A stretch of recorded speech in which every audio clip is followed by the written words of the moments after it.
Good morning, everybody. I think we're assembled, and I think we're probably ready to get going. From a Open Records Council, are we logistically ready to go in terms of recording the meeting and things like that? Including the people online. I think you have a quorum. Recording is going. Okay. All right.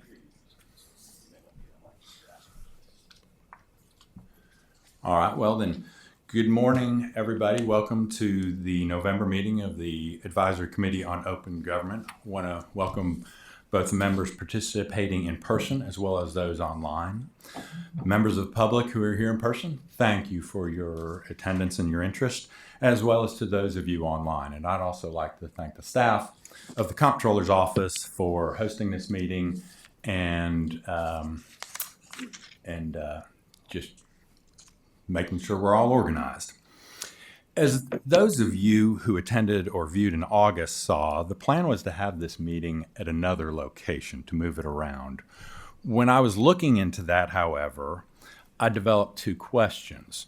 The first one is a legal question, which is namely, are we authorized to do it somewhere else?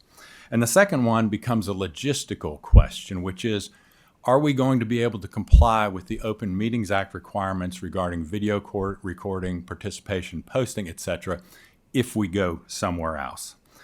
Those items are later on the agenda, and we've got a member from the Attorney General's office here to advise us on that. And so we'll get into that in detail later. But right now, I just wanted to let you know why we're here as opposed to somewhere else as an initial thing. So, in the meantime, though, I would like to call us to order and ask Secretary Wilkerson to please call the roll. This meeting involves both members participating electronically and members that are participating in person. A member participating electronically must be able to answer two questions for the record. First, can the member simultaneously hear and speak with others that are participating in the meeting? Second, is the member alone in the room? If the answer to both of these questions is yes, the member can simply answer yes to both questions. A member who is not alone should also identify the other person that is present in the room with that member. The members who are participating here today in person not need answer the two questions, but simply should just indicate their presence. So if members would please respond when I call your name. Ambassador Victor Ashe.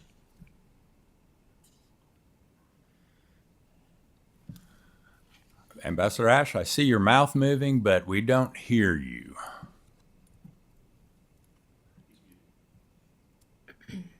It looks like you might be muted. My eyes can't see that far, but that's what I'm being told.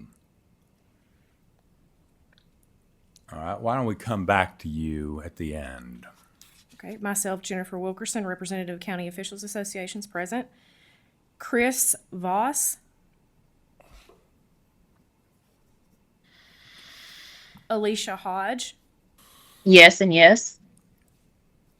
Dr. Lee Carter. Tennessee School Board Association here. Thank you. Tanisha Hawley, League of Women's Voters. Co-Chair Brian Lapps from the Tennessee Board of Regents. I'm here. Chief Sammy Williams, Tennessee Association of Chiefs of Police. Dick Williams from Common Cause. Jonathan Smith from Tennessee Hospital Association. Dan Haskell from Tennessee Association of Broadcasters. Here. Dr. Karen Jackson from AARP. Yes and yes. Joel Christopher from Society of Professional Journalists. Present. Sheriff Eddie Ferris from Tennessee Sheriff's Association. Here. Our ex officio members, Lauren Lambert for the Attorney General's Office. Here. Senator Richard Briggs, the chair of the Senate State and Local Government Committee. And Representative John Crawford from the House State and Local Government Committee.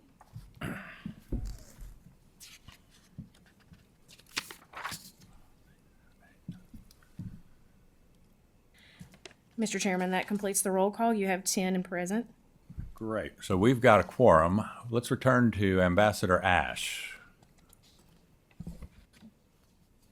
Yeah. All right, can you hear? Give us a thumbs up, please, if you can hear us, because we can't hear you.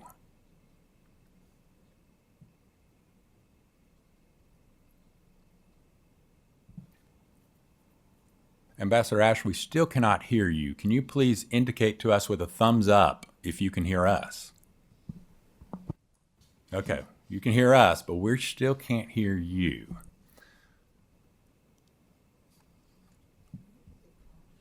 Is there a way for you to just call in on a landline? You don't necessarily need to participate by video conference if you can just call in to hopefully the link you received by another means.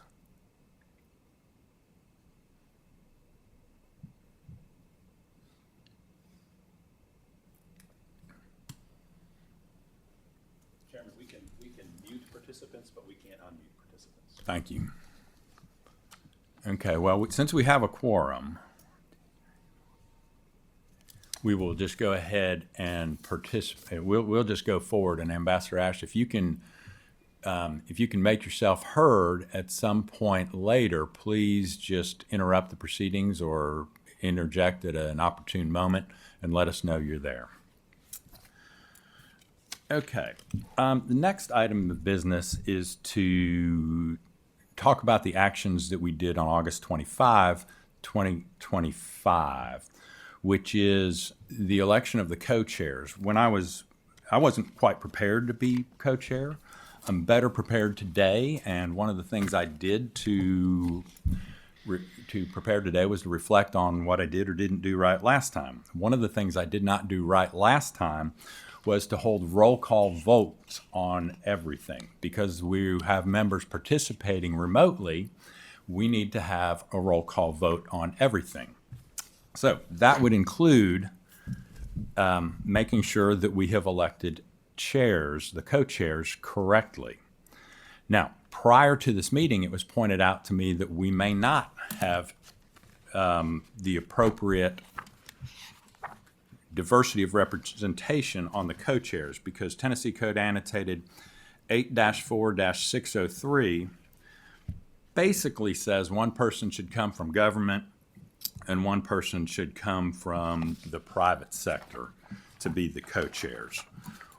If you then reference back to 602, we have one member from the Tennessee Municipal League who is appointed, comes from item C, and that counts as a government entity in what I was just reading, and one person from J, that's me, the Tennessee Board of Regents, which is another government entity. So it looks like we can't have a C and a J as co-chairs. We need somebody who comes from the other sector as a co-chair. So what I propose to do, does General Lamberth, or do you agree with that reading of it, or does anybody disagree with that reading of it? That both Alyssa Hodge and I can't be co-chairs at the same time. I agree with that. I read it also. Okay, thank you, Ms. Hodge. Mr. Chairman, Yes, sir. I'd like to move that we reconsider our action in electing. Thank you. I move that we reconsider our action in electing Ms. Hodge as co-chair. And my logic for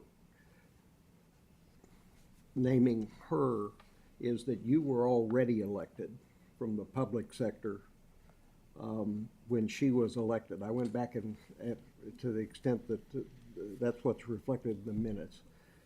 And I would therefore move that we reconsider our election of her because it's not, wasn't legal for us to do that. We can have some discussion, but is there a second on that? I'll second. Okay. Now, first point of discussion. I didn't, really seek this role. I was put in this role. I'm happy to serve in this role. And I'm prepared for this meeting because we don't have any staff it's, Ms. Hodge and I did not co-prepare for things that we were going to be voting on because we wanted to comply with the Open Meetings Act. So I've done most of the work. And Ms. Hodge, if you really want to be in charge, please speak up. I'm happy to do it because I'm going to roll off next year. And, all right. No, I'm good. You're good. You go right ahead. Okay, is there any other discussion then? Do you want to call out the organizations from which we do need to? Well, I Yeah. think the motion was to appoint me as co-chair. What was, Mr. Haskell, can you restate the motion? The motion would be to reconsider our action in electing Ms. Hodge as co-chair. Okay, So I think you're stuck. We're looking for the second. right. Yeah, So- yeah. Okay, all right. So what we're doing then is looking for somebody who represents one of the following: the Tennessee Coalition for Open Government, or the Tennessee Press Association, or Common Cause, or the League of Women Voters, or the Tennessee Association of Broadcasters, or the Society of Professional Journalists, or the American Association of Retired People.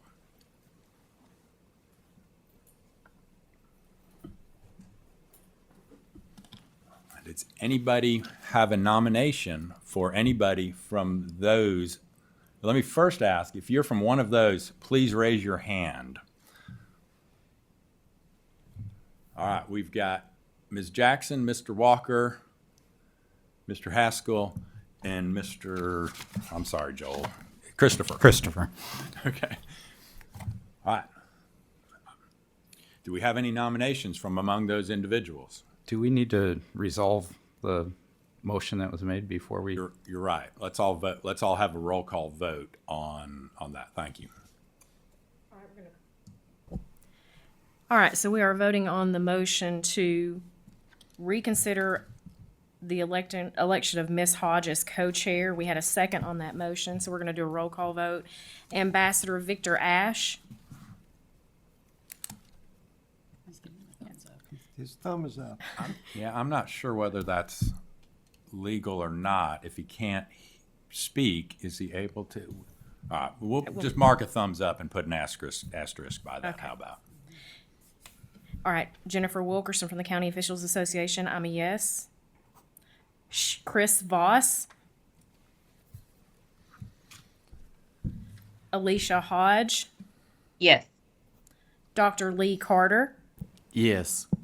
Tanisha Hawley, Chairman Brian Lapps, Yes.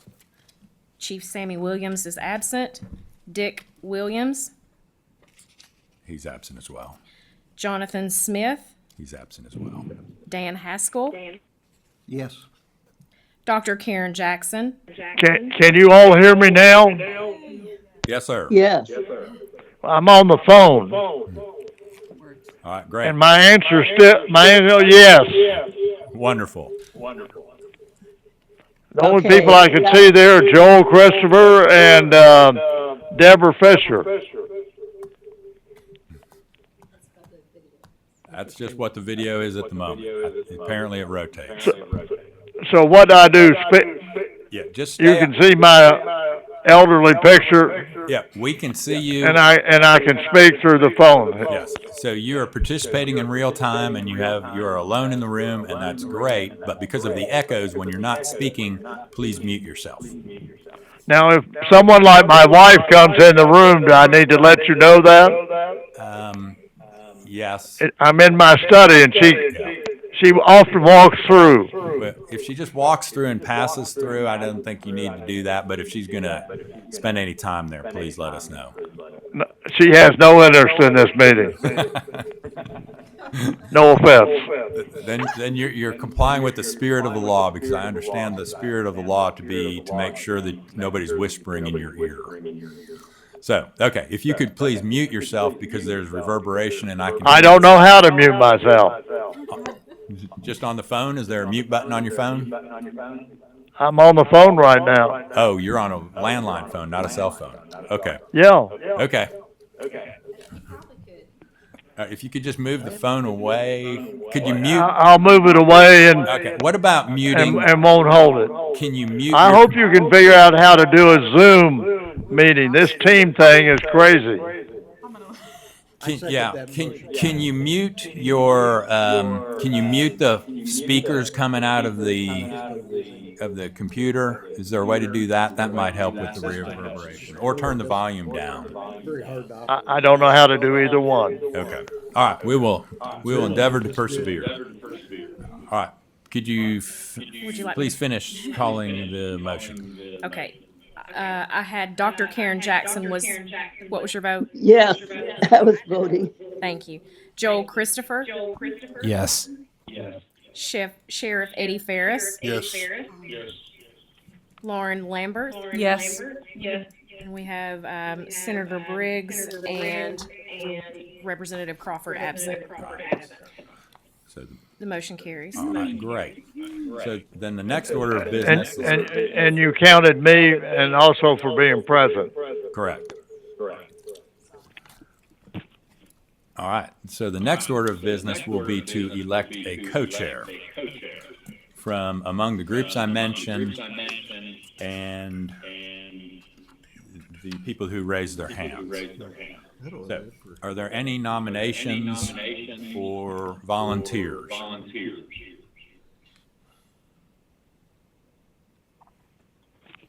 Well, I'm willing to do it, but I'm not a candidate unless you all down to no one. But I'm a private citizen. Right. I saw Robert Walker has raised his hand, Who does he represent? Well, I'll be for him. and Robert Walker is. I'm not seeing a name. Okay, you're not. Thank you, Mr. Walker, but you're just a member of the public. It would appear. Is that correct? And Chairman, as a representative of the Society of Professional Journalists, I would certainly consider doing it. Okay. I'll nominate. I'll second. I'll second it and call for the question. Okay. As soon as you're ready, Madam Secretary, is there any discussion? Well, you've called for the question without objection, I guess. Is there any discussion? If there's no discussion, Moment of discussion. When do you roll off? Do you know? I confess I don't know. Okay. I think it's in 2 years. I roll off next year, so it'd be nice if we have some continuity. How long are the terms? 3 years? I thought they were 4 years. You're coming from category M, which is the Society of Professional Journalists. You're 4 years. 4 years, okay. And with an end date of what? An end state? Yes. I'm assuming it's calendar years. It should be on the website when people expire. Okay, great, thank you.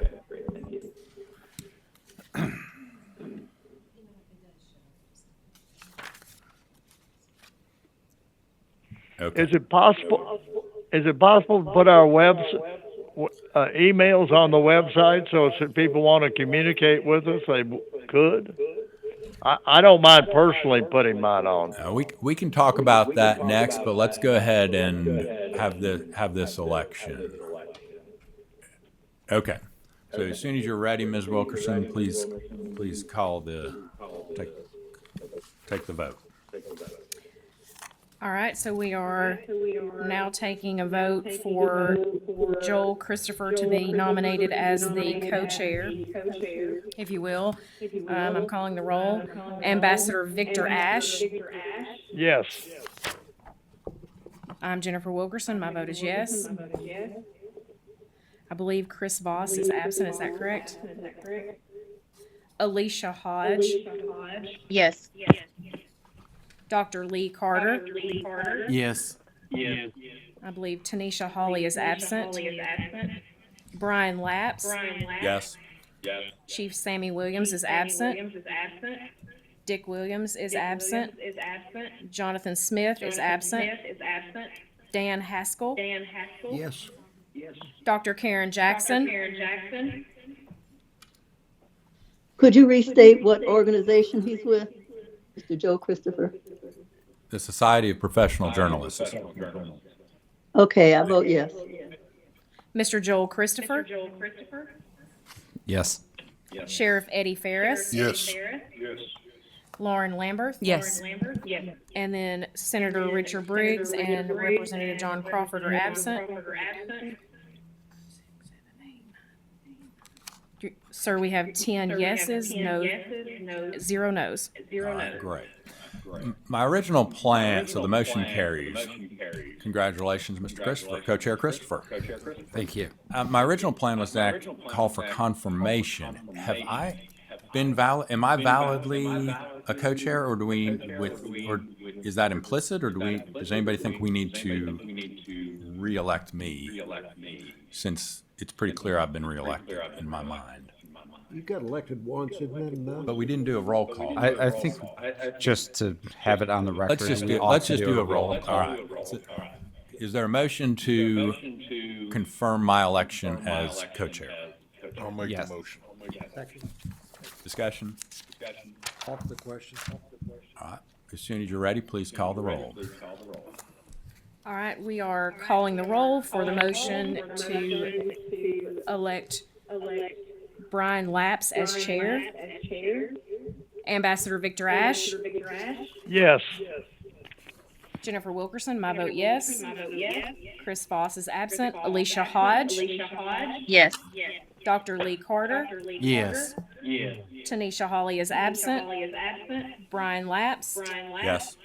Chief Sammy Williams is absent. Dick Williams is absent. Jonathan Smith is absent. Mr. Dan Haskell, Yes. Dr. Karen Jackson, Yes. Joel Christopher, Yes. Sheriff Eddie Ferris, Yes. Lauren Lamberth, Yes. Senator Richard Briggs, and Representative John Crawford are absent. We have 10 yeses with 0 nos. So the motion carries.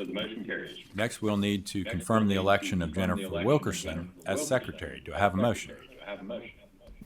I move to confirm the nomination of Jennifer Wilkerson as secretary. I'll second. Off the question. And would you please call the roll? Wilkerson?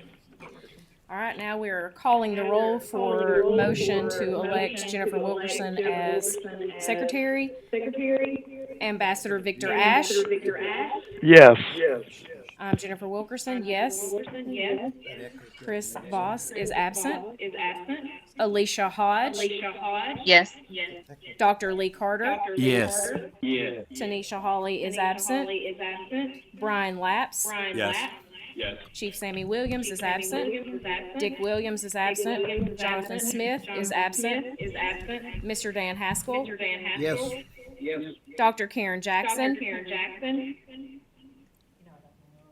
Yes. Joel Christopher. Yes. Sheriff Eddie Ferris. Yes. Lauren Lamberth. Yes.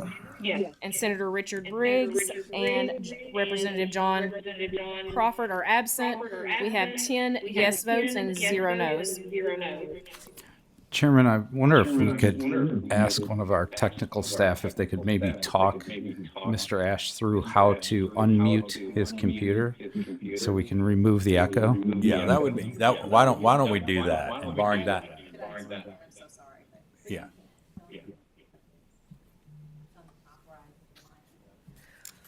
Okay, we'll try to walk through that. All right, so on your team's screen there, you should see the call with all of us. On the top right, you should see an end button and then 3 icons beside it. One of them is a mic looking icon, and you need to unmute it. All right. Does that do it? That does it. Yeah, so now hang up the cell phone. So just be on the team's call with us. I'll do that. All right, wonderful. Well, it's my landline. You can hang up the landline. Wonderful. Thank you. Thank you so much. All right, so we can, So you can hear now? yes, sir. Okay, All right, great. thank you. Was a state senator when I Now, the next order of business is to review and approve the minutes. The minutes were circulated. Do we have any I suggested move they be revision? approved. Do we have any, before any of that, do we have any revisions to the minutes? As we previously discussed, we need to change the reference to the House Chairman to John Crawford. I believe that would be appropriate. That notation has been made. Representative John Crawford for the House State and Local Government Committee. And from the Open Records Council, could we get an update on the website on that too, please? Thank you. Okay, there was also a comment made, and I circulated it this morning to the Office of Open Records Council, and I believe it was then sent back to you. You've all had a chance to see it if you're here because it was printed out, and I trust everybody online has seen it. The general gist of the comment is that we did not sufficiently restate everything he said, and there might be a material omission, or there might be a misstatement of what he was said. I would like to read what the statutory requirement is. It comes from Tennessee Code Annotated 844-104, Public Meeting Minute Details. And it says, the minutes of a meeting of any such governmental body shall be promptly and fully recorded, open to the public, and shall include, but not be limited to, a record of persons present, all motions, proposals, and resolutions offered, the results of any votes taken, and a record of individual votes in the event of a roll call. If you recognize that language from the materials you saw, that's almost verbatim in the draft of the bylaws. In addition, Robert's Rules of Order 48-2 provide that in an ordinary society, the minutes should contain mainly a record of what was done at the meeting, not what was said by the members. And the newly revised in brief of Robert's Rules of Order explain that the most frequent mistakes by secretaries are trying to summarize the reports offered and arguments made in debate, and including all of the amendments and other secretary motions. In fact, in standard form, the minutes should generally include only what was done, not what was said. So with that, I'm wondering what, if anybody is thinking we should amend the minutes to reflect more fully what was said, because I think the minutes are very well done already. They're not intended to be verbatim, and anybody who wants a verbatim recitation can watch the video. So Perhaps as a middle ground, we can just treat this as a comment and attach it to this meeting's minutes. do we want to get into the habit of attaching comments to meetings, though? What did we do with the last comments that were submitted? They were not attached to the minutes. The minutes. So I'm just saying, treat it like like a public comment. Treat it like a public comment, which I did by forwarding it. So. All right. What? But I would agree with you. It's not a material change that requires a change to the minutes. Okay. So without hearing anybody wanting to change the minutes to include that, I'm going to ask for a motion to I approve. so move that minutes be adopted. I'm asking to ask for a motion to approve the minutes as amended here today to reflect Representative Crawford as the appropriate representative. Do I have a motion? I so move. We've got a Second, motion. Karen Jackson. All right. And as soon as you're ready, Madam Secretary, please call the roll. I want to be sure that I'm understanding what we're calling the roll. We are voting at this time to approve the minutes with the edit of Representative John Crawford as the House Chair. Correct. Okay, correct. All right, so we're calling the roll. Ambassador Victor Ashe, Yes. Jennifer Wilkerson, I'm a yes. Chris Voss, Alicia Hodge, Yes.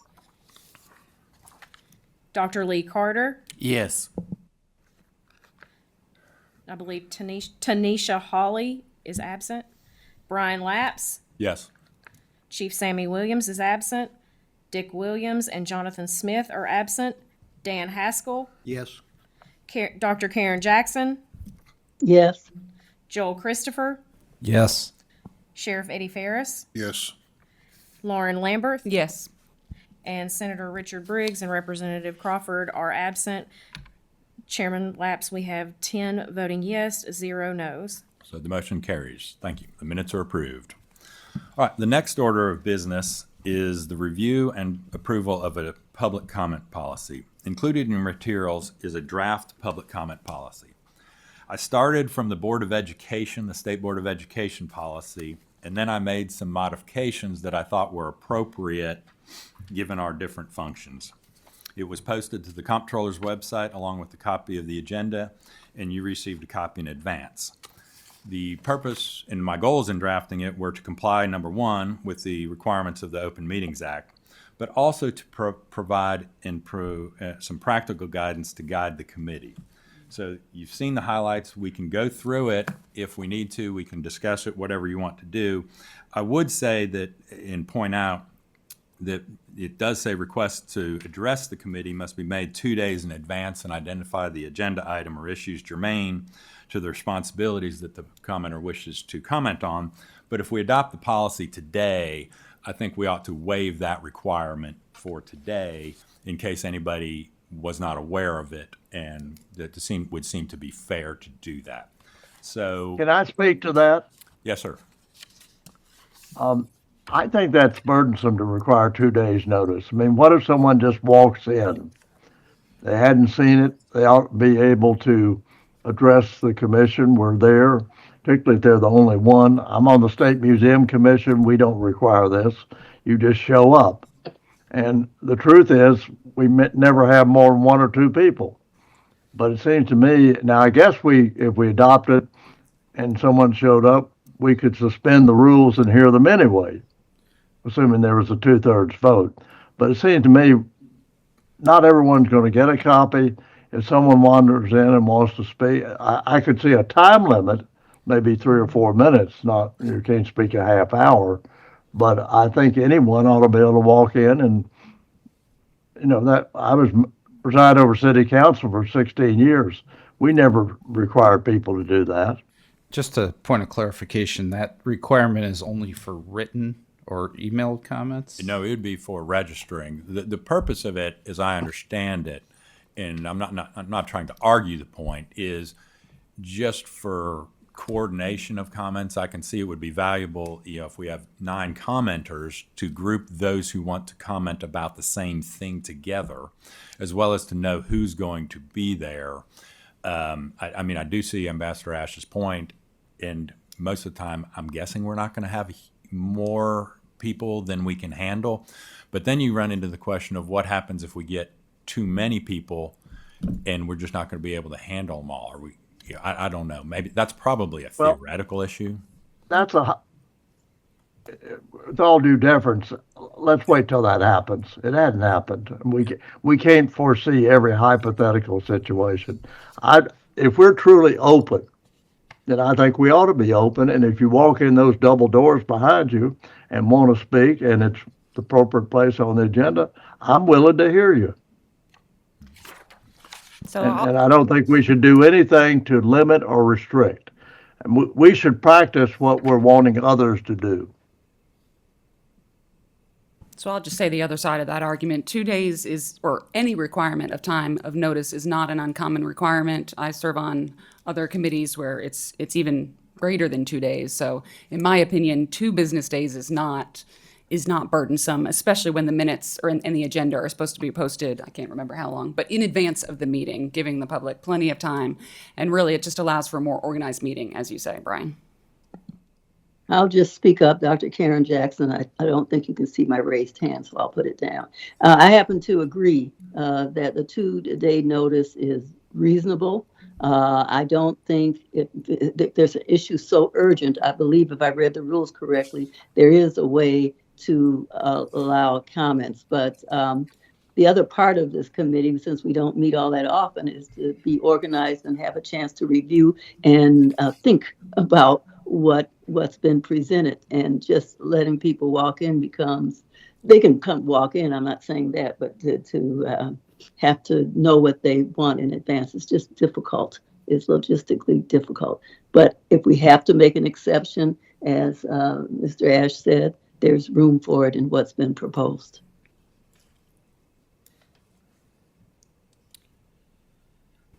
I agree that I would just point out, city councils and county commissions around the state generally don't do this. And they meet a lot more than we do. They meet every 2 weeks. yeah. I mean, if you're going to pass it, you're going to pass it. I'll vote no. But you're going to find that for my time on here, I'm for making it as easy as possible with as few restrictions as possible on coming and addressing us. We're a committee on open government, not 2 days later. I think it's also likely theoretical that this would ever be an issue, but I have to agree with the ambassador that we ought to err in the favor of as much openness, as much accessibility as possible. Yeah, I sort of disagree with that. I think 2 days. Most of the commissions that I've been involved in actually requires more than 2 days, and not only that, they actually limit the time that you can actually speak. So I think 2 days is most certainly fair. Well, again, I made it clear, I don't mind having a limit. In fact, I think you should have a limit on the amount of time. Yeah, we do I have. don't think you ought, And, but and I don't think, if someone walks in, just heard about it that morning, wanted to come, we're going to say, too bad, you can wait 3 months when we meet again. It does. Just for clarification, we do have a 5-minute limit. And to clarify, I think it actually is more helpful to have the 2 days notice, as Ms. Jackson said. Then you have more opportunity to prepare what you're actually going to say in response to the comments. And someone walks in and makes a comment, all we're going to do is go, okay, thank you, we'll take that under advisement until the next meeting, if we address it at all. So the 2 days notice gives you opportunity to prepare and have some kind of response in the meeting that is coming within the 2 days. Do we have any ability to waive that requirement? I think it's in there explicitly, but if not, it's certainly implicit. I think if we made it, Anyone can make a motion, Mr. Chairman, to suspend the rule for the meeting for that purpose. Right. That's a why proper motion. it would And if be. it can get 2/3 vote, it passes.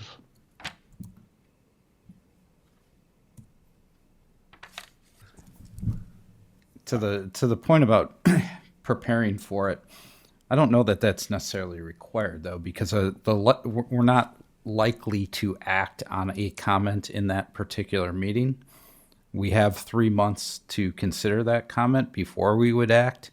I just want to echo Victor's point that I think we ought to encourage the least restrictions on public comment.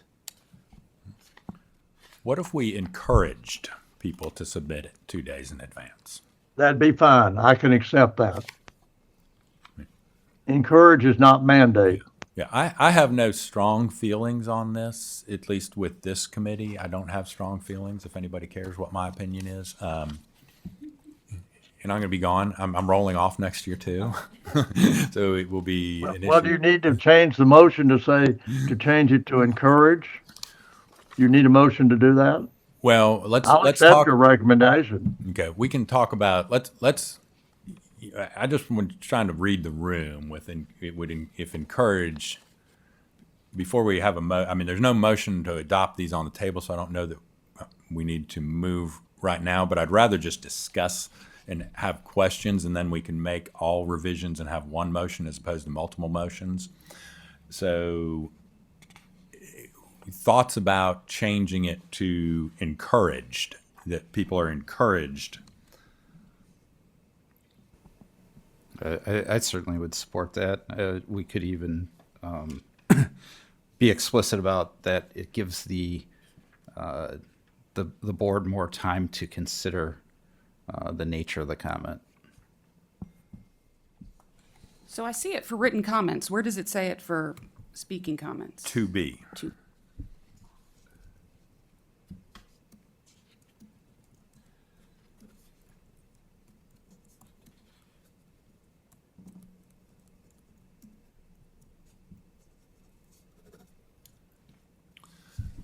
All right, nobody seems to object to that, so let's hold that. Other thoughts on the draft of the policy? So again, written comment is permitted, and we can change that to say written comments are encouraged to be provided at least 2 business days prior to the meeting. That's in item 4. Because as you saw today, we got it this morning. It was forwarded to you this morning. So that's what I think we would continue to do.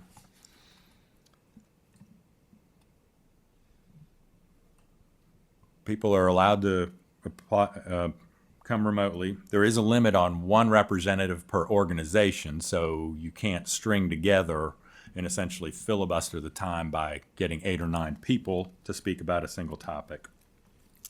It also provides that the comment period is for comment, not any kind of debate or interactive process.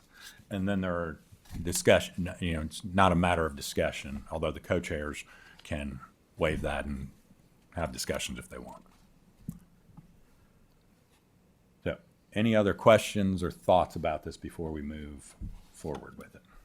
If there, nobody else was to talk about it, I would move we adopt the policy with the amendment to include the word encourage. I do have one other comment Okay. before we go I on. withdraw my motion. Sorry. On, what are we on? 5G? I just want to clarify, so that statement seems to limit the public comment to items in the agenda, but I think the overall gist of this policy is the agenda or germane to what we do here. You're correct. Thank you. You know, it's interesting, and Joel will appreciate this. We've had this debate now going on with our city council in Knoxville now for about 6 months, because there were some people on the Israeli-Gaza issue that were coming to city council, which last time I checked, city council doesn't regulate Israel and Palestine issues, but they wanted to use the comment period to outline their deeply held views, which we couldn't do much about. And they were running it, 12 people on one issue and whatever. Anyway, they've set up a special committee, and and it's sort of faded away lately. But again, no one's figured out this is a good place to talk about Palestine, and I would agree that's not really relevant to what we do. But I'm happy to hear from people. If we get to this where it's a problem, then we need to address it. But we can't sit here and visualize every issue that might come up. I agree. And my view as a co-chair is that we would allow wide discretion on comments of what might be germane. I'm in agreement, Israel-Palestine, probably not germane, but hopefully we will only have, so far we've only had germane comments or comments on what is in the agenda. Hopefully that will continue. So, all right.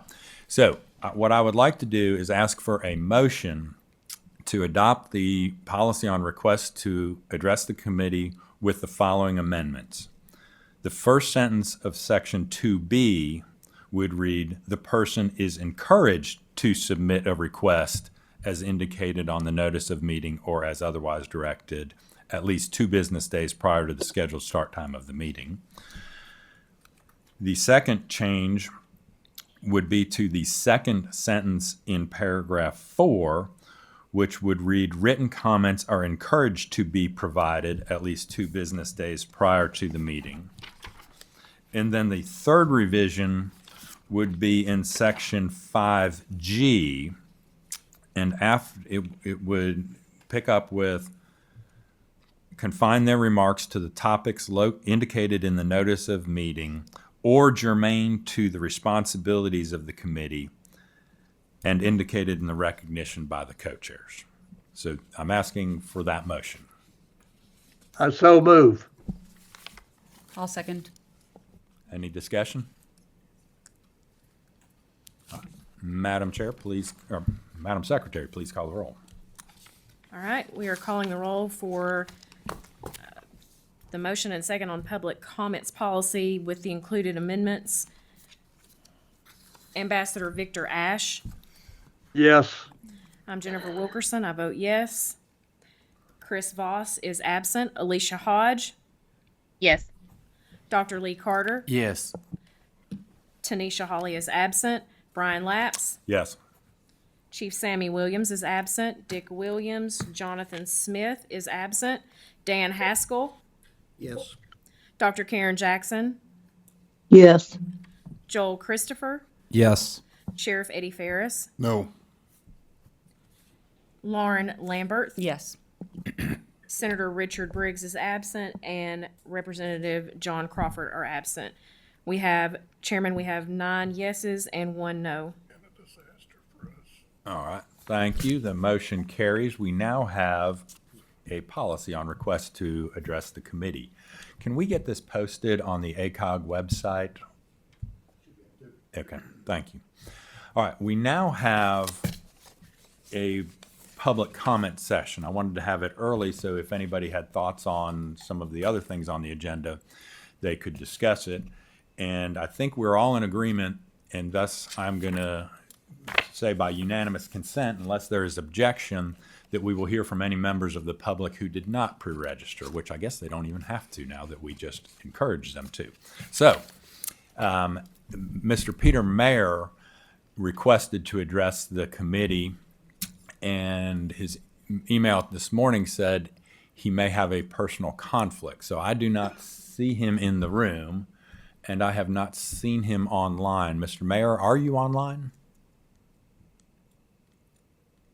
All right. Is there anybody else online who would wish to address the committee? All right, Mr. Walker, you're recognized.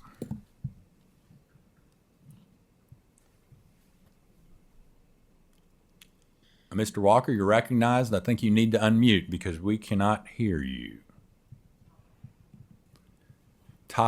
Maybe there's a microphone button in the top right corner. All right, thank you, Mr. Walker. All right, Mr. Walker, would you please introduce yourself and then provide your comments to the committee? I'm Robert Walker. I'm on the State Board of League of Women Voters, and am very interested in the subject matter of the committee, and I plan to participate as a member of the audience. The question I have for you right here is about the nature of who serves on the advisory committee. Are the people that are on the committee are you all considered individuals, or are you considered representatives of the organizations that you have been selected to represent? The reason I ask this question is if someone was unable to attend, that would mean the voice of that organization would be lost. And I like the composition of the committee, because it does give the opportunity to hear a lot of voices. So that's my question: is there any opportunity for an organization that a member is going to be absent to have a substitute representative? Thank you. Mr. Walker, one of the things we just passed in our policy was that this is really not a Q&A unless the co-chairs agree. I will point out that the statute governs how we are appointed, and it says representatives shall be appointed from certain groups, and the comptroller then selects among the nominees provided. I'm not sure I have a firm opinion on whether that person then is certainly that person is representative of the group, but I don't know that I'm speaking for all of higher education, and thus I don't know, I don't have a voice to speak for higher education. I have a voice to speak for me, and I try to, do what a constituency says. So I would think different members of the committee have different views on those things, and that would all be fine. I would also point out that in the bylaws that we are set to look at for a first reading, not vote on today, it does talk in section 2B3, member responsibilities. It talks about members attending, and then it says voting members are not permitted to name a designee to attend the meeting in their place. So the proposal that is in the bylaws would not allow committee members to name a proxy. The reason I put that in there is I think that's consistent with the statute, which gives the comptroller the authority to name who is going to be serving on this committee.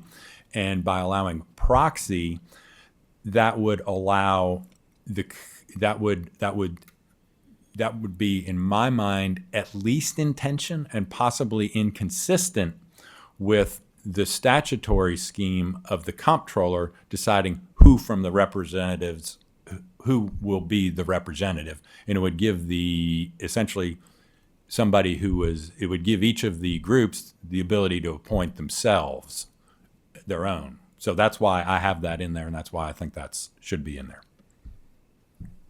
You. All right. Thank you, Mr. Walker, for your comment. Is that all? Yes. All right. Great. Thank you, sir. Is there anybody else online who would like to comment? All right. Seeing nobody and hearing nobody, is there anybody present today who would like to comment? I don't see anybody or hear anybody stepping forward, so thank you very much for the public comments. And that concludes the public comment session. We will now move on to training on the Open Meetings Act, which I had asked Ms. Chadwick, the Open Records Counsel, to provide us, but I understand she has a conflict today. And Seth May looks like he is going to be the one who provides us with the training. If you'll give me just a second to get Thank set you. up.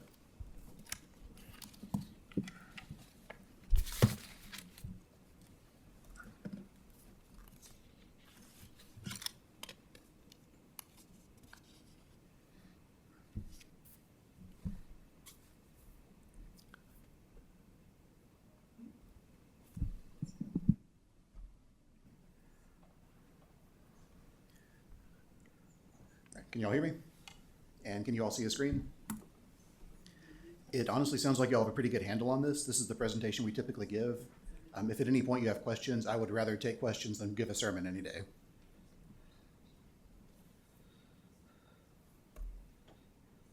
So the Tennessee Open Meetings Act, or TOMA, it's codified starting at Tennessee Code 844-101. And the basics of TOMA are that the formation of public policy and decisions are public business. It should not be conducted in secret.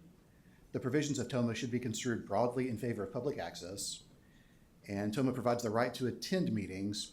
And as of recently, it does provide the public comment period. It applies to all meetings of a governing body. So the biggest questions we deal with day to day, that the Office of Open Records Counsel deals with day to day, will fall into one of those categories. So governing body is generally the members of a public body with the authority to make decisions for that body or recommendations to that body for any kind of body established by legislative action. So counties and cities are all established by the legislature. Within a county or a city, they can create different boards or different commissions within that. Those are all created by legislative action, and so those are all going to be considered governing bodies under TOMA. There are a handful of nonprofits that qualify for that. Those are fairly specific to the statute. And if there are any questions about that, I'd be happy to look at it later, but it's too specific for me to say. I'll give off the top of my head. There is sort of an exception for advisory committees or commissions that are created by a single individual, that are created by executive action. So the case we have on this was from I believe the chancellor at UT Knoxville. He created a commission to look into something for him. That commission was created by executive action. They were all appointed by a single individual. It was not done at the request of their Board of Regents. Since it was created by executive action, that body was not found to be subject to TOMA. A meeting is generally any time that two members of a governing body deliberate or discuss the business of that body. So two members can talk outside of a meeting, but not about the business of that body. They can talk about the weather, they can talk about their kids. They cannot talk about the subject of the governing body. That includes both how they're going to vote and also deliberation. So what they think about an issue or what should be taken up at the next meeting. Deliberation is pretty broadly interpreted, and it can take place either online, in writing, or in person. So you can deliberate on an issue over text message or over email, and that would be a TOMA violation. There are sort of exceptions for executive sessions and for informational workshops. An executive session is essentially a government body meeting with their attorney. And so within very limited context, that can be confidential or that can be held outside of a public meeting. And informational sessions would be something like the presentations that we give across the state. If information is flowing purely in one direction, if we go and present to a governing body and it is purely us preaching the good word of open meetings and open records, that's an informational session and does not have to comply with TOMA. But if it's going to be a back and forth, if things are going to be discussed, that's going to be more likely to be a public meeting and should be noticed. So TOMA's basic requirements: meetings have to be open to the public. There has to be adequate public notice of meetings. Y'all have already talked about meeting minutes. The requirements for that are fairly bare bones. All votes have to be all votes have to be public. There are no secret ballots. An agenda for the meeting has to be posted 48 hours in advance. And in almost every case, there will have to be an opportunity for public comment. I mentioned adequate public notice. Adequate public notice is notice that is adequate under the circumstances. There are some situations where certain governing bodies will have specific requirements. So utilities, they used to have to publish notice of their meetings in a newspaper.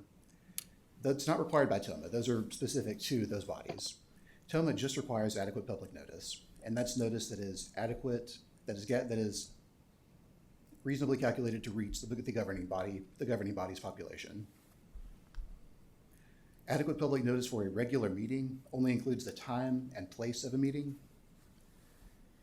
For a special called meeting, which is anything that's not a regular meeting, adequate public notice includes the time and location of the meeting, but it also has to include a reasonable description of what will take place at the meeting. So that's part of the adequate public notice requirement, and that's distinct from the agenda requirement. So two separate requirements with two separate requirements on them. The public comment period is relatively new. We don't have I don't think we have any interpretation of it from the courts. So as far as what is a reasonable restriction, we don't have a lot of guidance other than what comes from the statute. So generally, reasonable restrictions would be the length of total time for comments, or the length of time that an individual speaker can take for comments. Which advance notice is pretty common, and we think that would be a reasonable restriction, and a restriction on the total number of speakers. However, that section of the statute does require that opposing viewpoints be represented fairly. So that doesn't mean that a governing body is required to go out and find opposing viewpoints. The governing body is not required to go out and seek, both sides to an issue. But if both sides request to comment, the governing body can't stack the odds, stack the speakers in favor of one side or the other. Can I ask one question here? Sure. Sometimes you have more than two sides. You have 3 or 4 sides. Yes, the statute is written as though every issue were binary. Well, but that's not the case. There are often times when you have 2 or 3 different or 4 different sides. Do they each be represented? That's a great Assuming question. there are people there that want to espouse that view. That is an excellent question. And what's the answer? I would say, as long as I'm co-chair, You don't we'll try to know? hear from all sides. Well, that would be my thought too. Yeah. But But- that's not what you said. Well, that's the statute is the statute, and Yep. far be it from me to criticize statutes. Exactly that. I would argue, I would argue that opposing means any opposing. So one may be opposing number five may be opposing number three viewpoint, and they're all opposing. So all viewpoints should be represented fairly, or have the opportunity to be represented fairly. And so I currently send this council to a utility board, and if it came before us, that's how I would interpret it. I agree with that.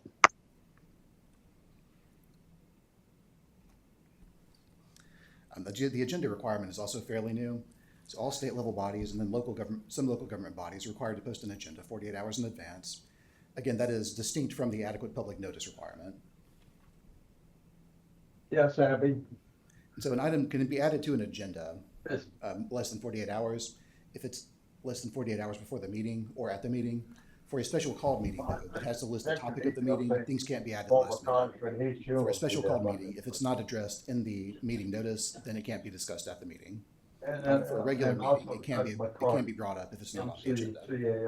So can you break that down? Sorry, the notice of meeting has to be posted how far in advance? The notice of the meeting has to be posted more than 48 hours in advance, But the agenda is, 48 hours. okay. So it's just a separate item is what you're saying, separate they're- document. Okay. Yep. Anything else? Nope, that's it. So executive sessions, these are things that are either not meetings or that are exceptions to TOMA. So we talked about meetings with an attorney or informational sessions. Hospital boards, school safety planning commissions, and government audit committees. Those are all statutory exceptions where statutes say that they don't have to comply with TOMA, or at least in certain circumstances. If TOMA's Does that include the executive sessions if you want to discuss personnel issues? I don't anticipate us having any personnel issues. as a general, Well, you could. Let's say you're unhappy with someone that's been assigned to us. That'd be a personnel issue. I'd recommend you meet with the attorney, which is Rachel, and that would be an executive session. And if you're unhappy with the attorney, who do you meet with? And you could be. No offense to you. That would be Don't mean that unfortunate. personally. It would be, but it's a legitimate question. it's a really great question. And I've been on boards where we were unhappy with the legal counsel. Sounds like that's something you'd have to talk about in the public meeting. Yep. You mean you couldn't go into executive session to discuss why you had questions about the legal counsel, but you can do it on everyone else? Is that what you're saying? The distinction would be you're meeting with counsel for legal representation, for legal advice. If there's no attorney there, you're not seeking legal advice. You're just discussing the attorney with someone else. Well, if we had, and this is all theoretical, would we contact the AG and say, we're unhappy with the one you sent, would you send someone else? I mean, it's possible, yeah. Don't misinterpret. We're not unhappy with you. It's okay, I'm not the attorney. Or at least I'm not.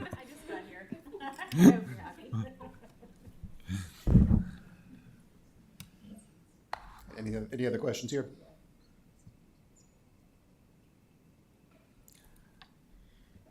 All right, if TOMA is violated, technically any actions taken in violation of TOMA are null and void. The courts have broad jurisdiction to impose sanctions. Can for you turn violations. up the volume? Sorry, I tend to mumble and not talk very loud. Yes. Any actions that are taken in violation of TOMA are typically null and void. There are ways to remedy TOMA violations. For instance, if we said that there was a TOMA violation in appointing co-chairs at the last meeting, we took the appropriate remedial action was taken at this meeting. So I would say that any sort of violation that occurred has been remedied, and I would not think that a court would have imposed any sort of sanctions for that, and I don't know what other remedial action could be taken. If there are willful violations of TOMA, then citizens have a right to take the governing body to court if there is a violation of TOMA, and the governing body can be assessed reasonable attorney's fees or other reasonable fees if an action does go to court if the violation is found to be willful. Let me ask you this. If it's a willful violation, is it the board that pays or the individual members that created the violation? I think it's technically going to be the board. However, courts do have broad jurisdiction. I think they likely could assess an individual sanction. But I So don't if it's know the that for board, certain. it's basically the taxpayers of Tennessee or Knox County or whatever it is. Not the individual members who actually did it. That's correct. that may be something we ought to look at, because if individual members knew they'd have to pay personally, they'd be sure reluctant to violate it. Whereas if it's somebody else's money, well, it's just somebody else's money. It's a part of the Office of Open Records That's a Council. broader We don't issue take- this group ought to look at, in my view. Sure, that may be appropriate for the committee to look at. It's not appropriate for the Office of Open Records Council to comment on. We can't comment on the value or the good of a policy. We can talk about the law and what the law says, but not what it should say. And that will be, I don't know how much longer you have, Mr. May, but that will be, it might be a good segue. And if it's not a segue because you have more, it will be something we will be talking about with Ms. Appelt, which is what is the scope of our duties? That is an agenda item I that think we're that's a going to great be next thing talk addressing. about. Do y'all have any other questions for me? Thank you. Thank you, Mr. May. I appreciate that. And we'll move on to the new business. And that item of new business is that I have asked Rachel Appelt, Deputy Attorney General, to come talk to us about what is the scope of our duties. This was a topic that we had some discussion about last time in August, and now we've had some discussion about it today. And it comes up and it's relevant to the consideration of our bylaws when you talk about our purpose and our duties. So I figured before we started launching into that, it would be good to know and get an opinion from the Attorney General's office as to what is the scope of the duties. In case you're wondering why Lauren Lamberth, who is seated to my right, who is the Attorney General's designee to the committee, is not providing this, there are a couple of reasons that I'd like to explain and then let Ms. Lamberth explain. Is that first, Ms. Appelt is the deputy for the relevant division. Second, Ms. Lamberth is a member of the committee, and the Open Meetings Act greatly limits what any other member of the committee can discuss with her relating to the business of the committee. And third, it's extremely difficult for a lawyer to be both a member of a committee and to provide advice, especially legal advice, to that committee. So for that reason, I've asked Ms. Appelt to advise us, but Ms. Lambert, do you have anything else you'd like to add to that? Totally agree. All right, thank you. All right, Ms. Appelt, would you please introduce yourself and then explain to us how do you read our duties as a matter of Thank you, law? everyone, for having me today. Rachel Appel with the Attorney General's Office in the Administrative Law Division. Happy to serve as your counsel for this committee. And I think that the bylaws very accurately state the duties of this committee. So I want to, even though we haven't taken them up for first read yet, I did want to tell you what that portion of the bylaws provides as far as the purpose of the committee. So, and it's all rooted in your governing statutes. So you're looking at Tennessee Code Annotated 84602A and 84603A1 and B2. So to read from those statutes, and then we can discuss too as you have questions, you are providing guidance to the Office of Open Records Counsel. And that guidance is most commonly going to come from a request for advice from the council. We don't have Tony here, but we have Seth as a representative of the office. But a request from that office to opine, let's say that the office is considering an advisory opinion and wants input from this committee, it would come before the committee and seek the advice for whatever opinion it's working on. Yes. I forgot to mention. I apologize to cut you off. My last day with the comptroller's office will be Friday. Okay. Elizabeth McCabe, she'll be joining the Office of Open Records Council. It's nice to meet you. Welcome aboard. So not necessarily Seth, but Elizabeth will be here at these meetings. And hopefully Tony can join us as well and report back. And then you all would come before us with any requests for the committee. And then additionally, the legislature can make a request that the committee opine on a particular topic related to open government. And that is found in 8-4-603A1 and B2. Also, I think it's worth noting that the governor can also make a request. And I don't know if that's been done in the past, but it is officially part of your duties to advise the governor's office on any open government matters that arise.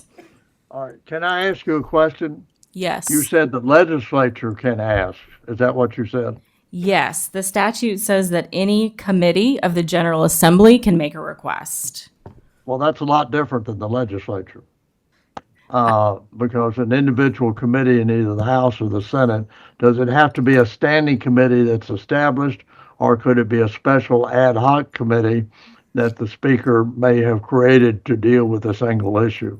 You know, it just says any committee, so I would interpret that broadly. To mean what? Yes? I would say either of the ones that you mentioned Meaning could make a either- request. Could it be a subcommittee of the House Finance Committee? Yes, I believe so. I mean, I'm not trying to quibble, but I'm the only former legislator here. Senator Briggs and the representative are not here, but these issues came up. Now, admittedly, it was 50 years ago, but before you were born. But I think it's important to know if a legislative committee asked us for an opinion or our thoughts, I assume we might have to call a special meeting. We're not going to say we don't meet for 4 months, so we'll get back to you then. I mean, they meet only 4 months a year. And so I assume we need some flexibility to respond. And would our meeting where we responded to them need to be public? Yes, it would. And so let me say too, with regard to the way that meetings are scheduled, you're required to meet once a year, but every other meeting is specially set. So in that case, you would have the co-chairs decide on a meeting date. Is that correct? That's how I read it. So if we had any questions, we would reach out for legal advice and we'd probably clarify. I mean, I'd hate to tell a subcommittee, no, you don't have the authority to ask us any questions. So I would interpret it broadly as well, but I think we can cross that bridge. I think when we come to it. your answer is very helpful because you're basically saying any committee or subcommittee of a committee or ad hoc committee can ask this group for an opinion, and then our two co-chairs would have to decide when we would meet. Now, I don't know if the full committee, if the two co-chairs didn't want to meet, I guess they could stop the meeting, but surely that wouldn't happen. Seems unlikely. And I assume this would also include a joint committee of the legislature, such as the Fiscal Review Committee. Yes. Is that true too? Yes, that's how I interpret it. I think it would be helpful if your answers were written down somewhere or put in the minutes so we could refer back to this, or our successors on this committee could refer to it, because it's not entirely clear in my mind. You've made it clear, and you've been very helpful in your answer. Thank you. I'm glad that you're satisfied with my representation. I would say that we could add something in the bylaws when we get to that portion of the meeting, potentially, to clarify. I also wanted to clarify a point. The statute doesn't limit the guidance that this committee can give to the Office of Open Records Counsel.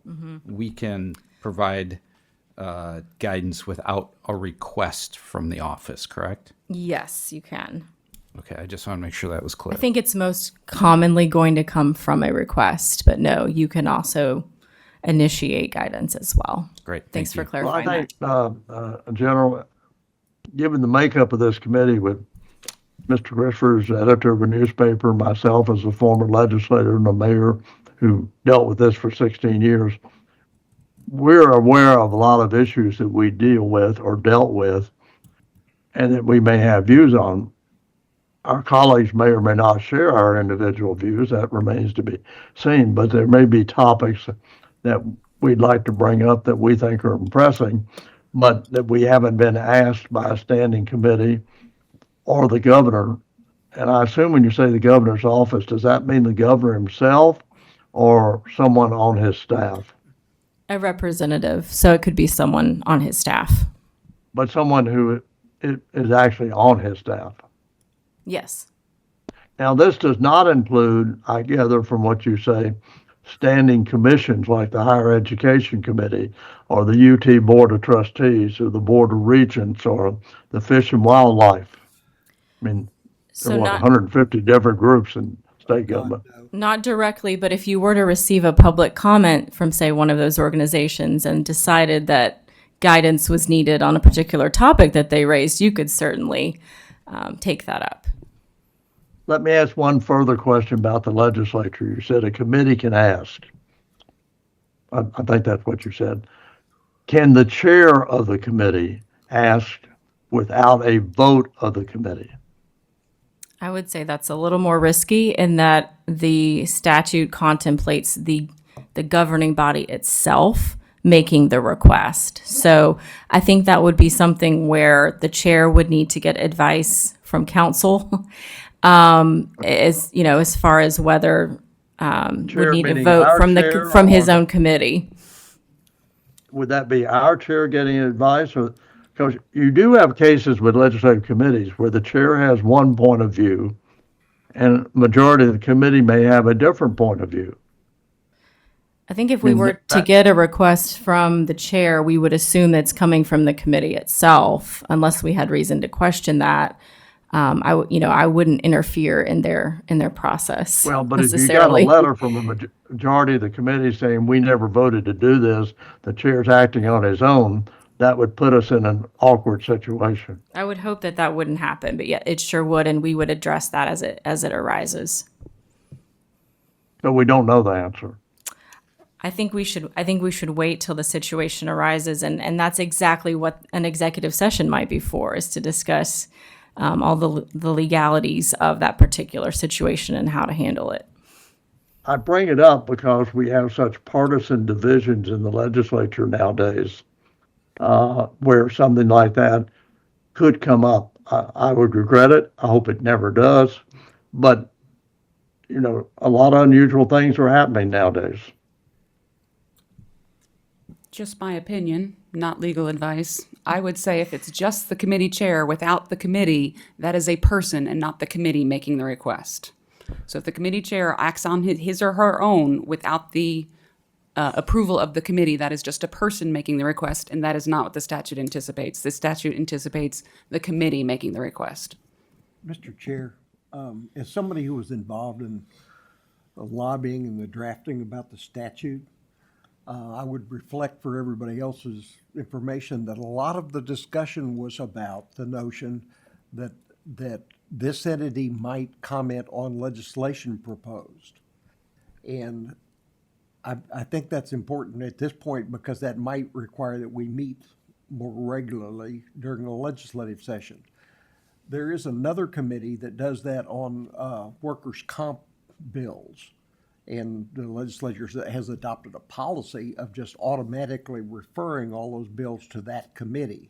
I don't suggest that that's a good idea or a bad idea, but it reflects that if you're the chairman of the state and local government committee, for example, and you're presented with a bill that you would like some commentary on, I think it's highly likely that they would send it to us.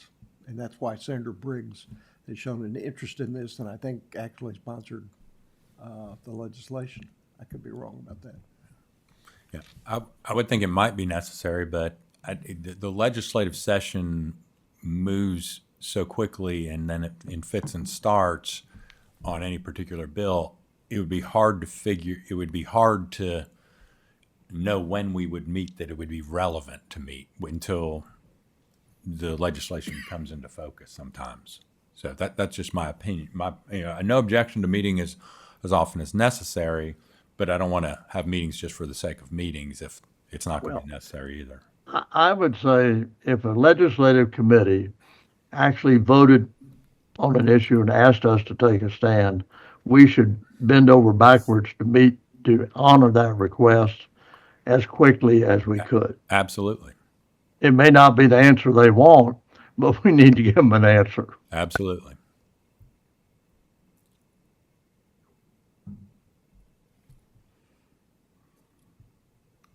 Anything else, Ms. Appleton? Nothing from me. All right. Any other questions for General Appo? Tell General's Committee we'd love to see him someday, and he ought to come over and see us. Will do. I'll send that message back. All right. Well, thank you very much. The next item on our new business agenda is location of the meetings. As I said at the beginning of the meeting, I had a question when I started looking at the statute about our legal authority to meet somewhere else, because the statute talks about the Office of Open Records Council facilitating the meetings in this office, in this conference room.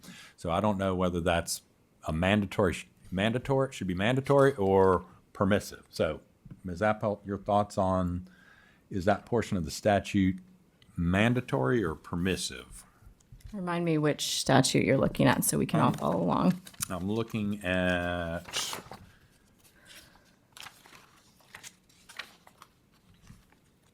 84603, subsection A4, which provides the Office of Open Records Council shall facilitate the convening of meetings of the Advisory Committee on Open Government. As used in this subdivision A4, facilitate means, and it includes reserving a room for the advisory committee to meet in the offices of the comptroller of the Treasury. So I don't know whether that means we have to meet here or whether we're facilitating means we're able to meet here, but not exclusively limited to meeting here. I don't think the statute says that there's any restriction on where you can meet necessarily. Okay. I think the intent, though, is that you meet here. Yeah. And then, So the spirit of the law certainly is to continue to meet here. Yeah. And as long as you Let mentioned, me just say that this is not very convenient for me. I'm handicapped and have to park in handicapped spaces, and there are very few of them around this building. I don't even know where they are. That's one reason I haven't been. Whereas if we met at the State Museum or the State Library and Archives, where they have parking immediately adjacent and numerous places outlined in case you had 4 or 5 people with handicap stickers. And I don't think we're looking at that issue. And I'd hate to think we're limited to one building. Surely the legislature, if they did mean it, we need to ask them to change it. to the extent you would need an accommodation, I think we should certainly consider getting you a special parking spot. So that's definitely I an hate option. to be me only, but what do you do if you have 4 or 5 people who want to attend the meeting? They're not members, they just want to attend the meeting. We have to provide parking for them too. So what I've heard is we can meet somewhere else, that we're not restricted from meeting here, but if we need to meet here, the comptroller needs to let us meet here. And it's more of a logistics issue, but then also, as you mentioned earlier, there are certain requirements that we have to consider under the Open Meetings Act. There's actually 7 requirements if you have members participating electronically that you have to comply with.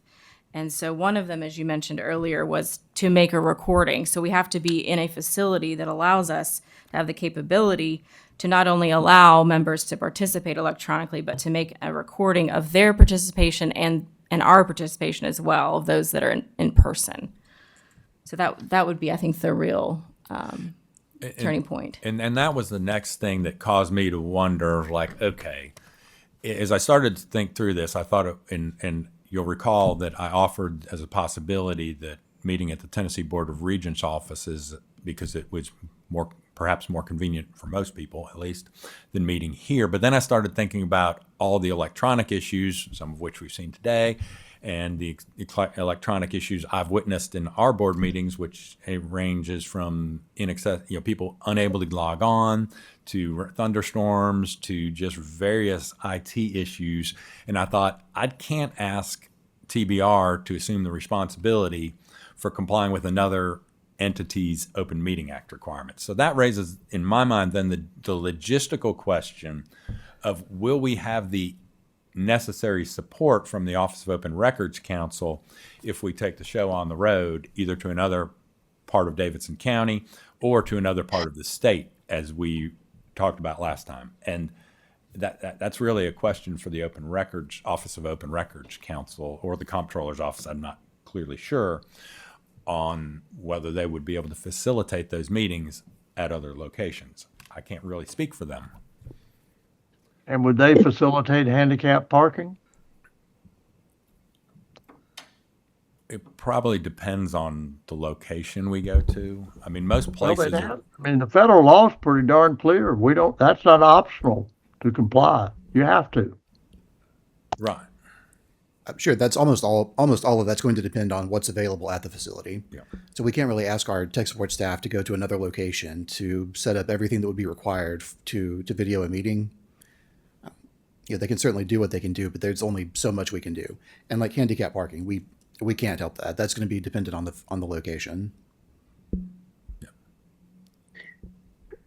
To me, offering the electronic or the virtual option levels out the issue somewhat. I mean, obviously, it's better to be in person, but I couldn't be there if it weren't for this virtual option. I can't drive 3 hours there and wait 3 hours and then 3 hours back all the way over to the west side.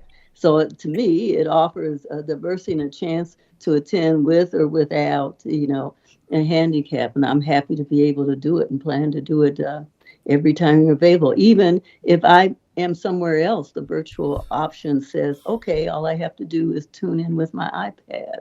So, I mean, a lot of things, what ifs can happen. I think we're a reasonable board and we can figure out what ifs as they come about. To the point of making it as accessible as possible to as many people as possible, it's paramount that the communication in a hybrid meeting be as flawless as it can be. And this, I'm speaking as somebody who is coming from East Tennessee. Having this technical support is invaluable. So knowing that we have some consistency in our ability to conduct a hybrid meeting, I think is critical. Yeah. I wouldn't want to take the show on the road unless I was comfortable that we could have this consistency. I think it's unlikely that we have a meeting elsewhere unless there's some pressing reason why that's necessary.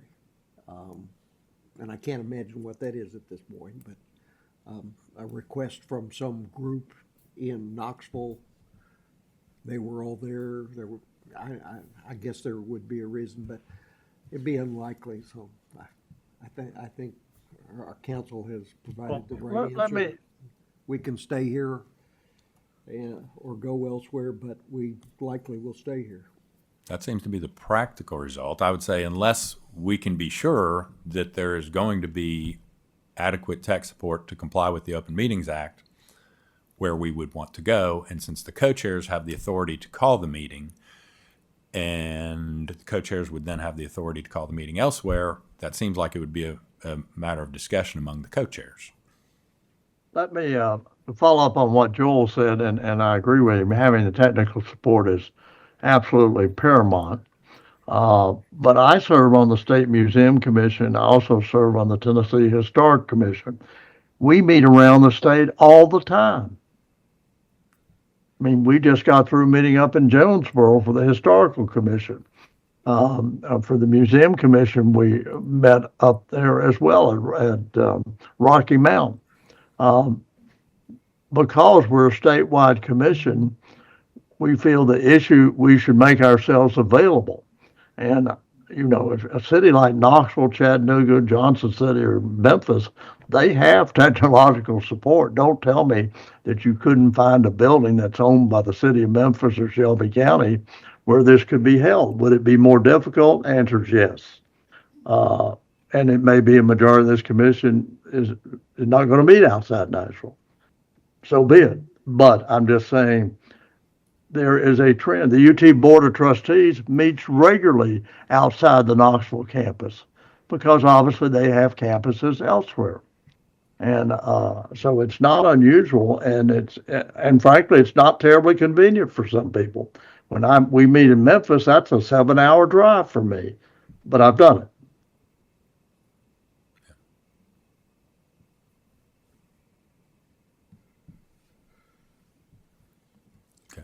Any further discussion on that point? All right. I do think we need to set these meetings several months out. You know, whether it's the first Thursday in April or June or whatever, so we can plan our schedule. This one was, I learned about 2.5, 3 weeks ago. I pretty well made my calendar, and that's one reason I'm not here today. I mean, here meaning Nashville. And I don't see any reason we're going to meet 3 times a year, which seems reasonable. That we couldn't decide, doesn't have to be this morning, but at some point the co-chair could say, you know, what month and what day. The Museum Commission meets the second Monday of January, April, July, and October. I mean, that's just set in stone. I recall setting this meeting at the last meeting, and we had considerable discussion about when to set it, including making sure we did not set it right after the election day or on election day. So, you know, what the final thing I think we'll talk about today is scheduling the next meeting. So I think it will be a few months, at least a few months in advance. But the next item is the review of the bylaws, because bylaws are foundational to organizations, and Robert's Rules of Order does not permit the amendment of a bylaws at a single meeting. 2 readings are required. So I think we ought to do that with respect to our bylaws. So where these bylaws came from is Ms. Chadwick provided me a draft of the bylaws. I assume that was done by our predecessors, and I have taken that draft and tried to make some modifications, which is what you received prior to this meeting. So I would hopefully everybody's had a chance to review the bylaws.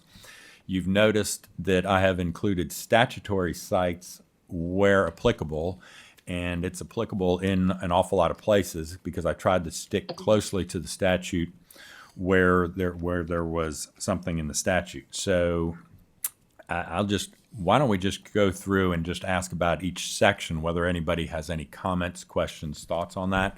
Anybody have an objection to doing that? Okay. Section 1, purpose. Thoughts, comments, questions?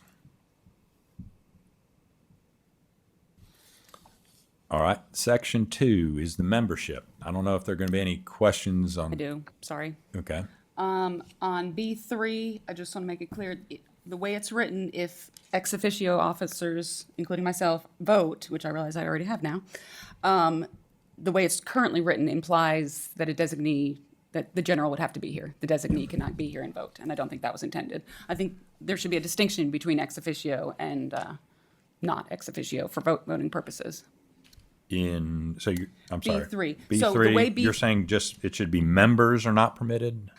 I just clarify the way it's currently written. If ex officio are going to be voting members, which I understand we're going to still decide, it implies that the ex officio designee cannot vote.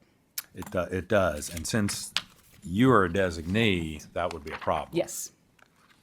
So just tighten that up Okay. to designees can vote, but not just any random person appearing. Does the statute say that the legislative members who are on this ex officio can't vote? Because that's not what I see. No, there's nothing that says they can't. I'm making a distinction that the way it reads that designees cannot vote. So there are 3 people, I believe, 3 that are ex officio, and they may have a designee. If that office can vote, I'm asking that the designee can vote as well. Whereas you remember earlier there was a question about, well, what if someone can't appear? Can't they just send someone else in their place?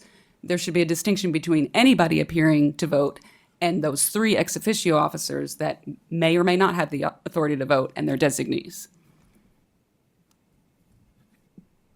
Does that make sense? No. Well, generally, ex officio appointees are not voting members. But it appears from the statute that the intention was that. It can be read both ways. Yes. That they are voting members just like anybody else. Mm-hmm. And I'm fine with that.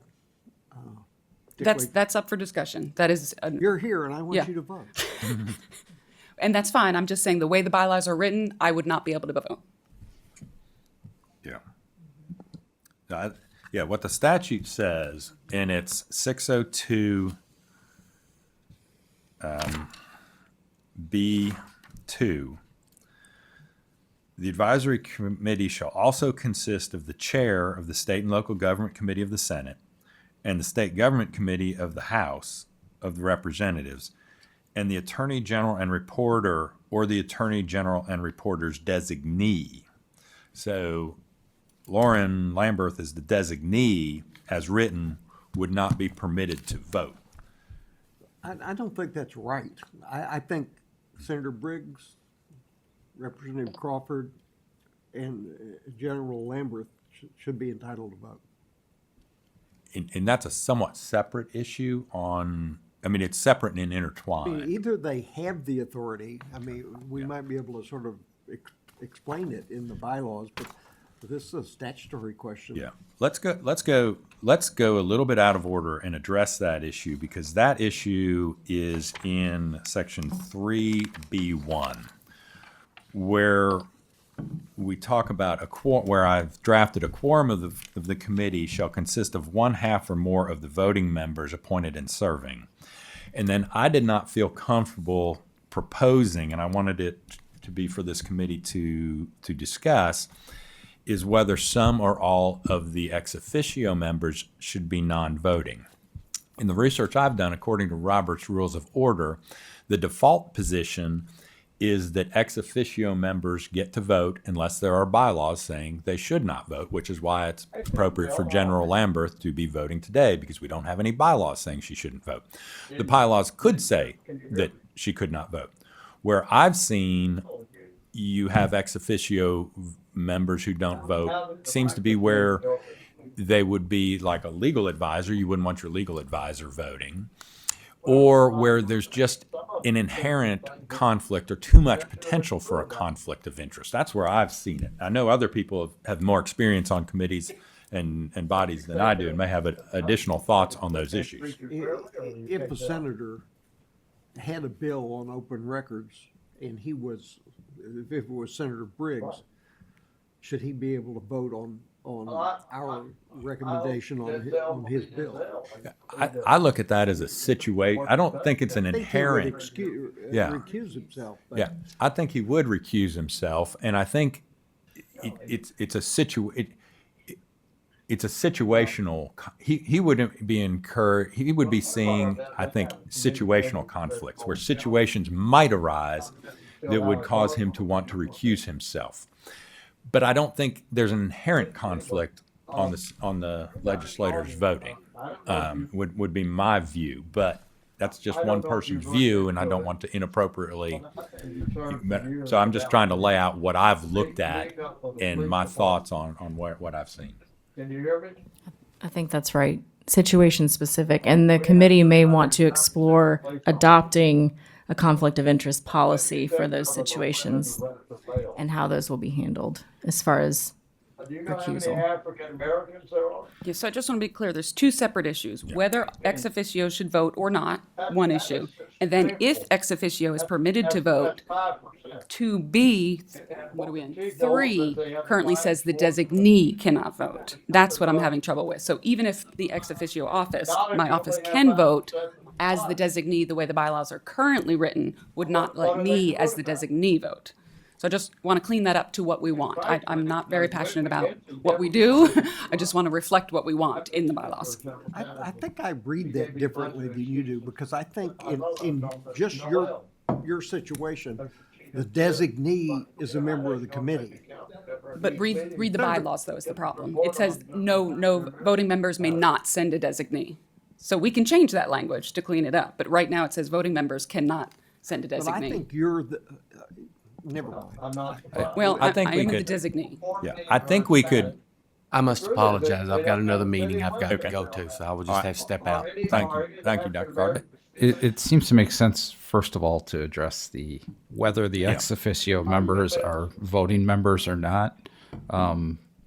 From my perspective, I do have some concerns about an ex officio member that represents the Attorney General's office voting because of the potential conflicts there.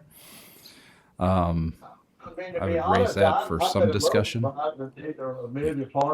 That's, should we take the Attorney General designee first, the issue, and then the Senator and the House member?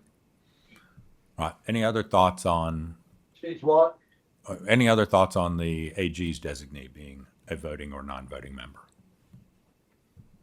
Okay, well, How does the AG's office feel about that? I am not passionate about it. So do what you will.